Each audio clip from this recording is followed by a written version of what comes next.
Le snowboard cross est certainement l'un des événements les plus attendus et les plus excitants de ces JO d'hiver. C'est aussi une discipline soumise à de nombreux aléas. Monsieur Struckle, quelles sont les principales qualités requises pour réussir dans cette discipline?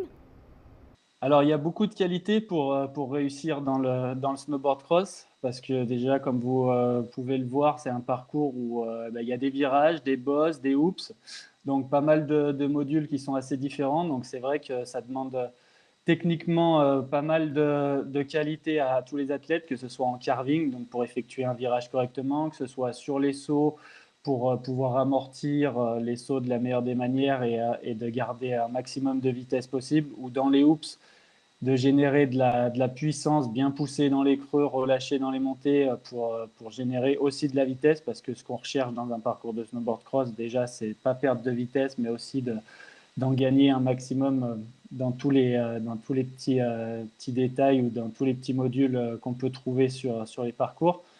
Donc voilà, ça demande pas mal de choses à travailler. Après, physiquement aussi, parce qu'on voit que maintenant, tous les athlètes, ils sont quand même préparés au top. Donc, et ça laisse très peu de place à l'erreur, mis à part quand ils se touchent ou quand il y a voilà, du contact.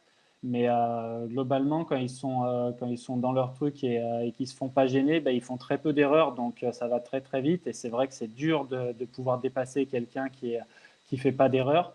Et après, mentalement aussi, parce que ça demande de mettre en place une tactique de course quand on est à plusieurs, à quatre.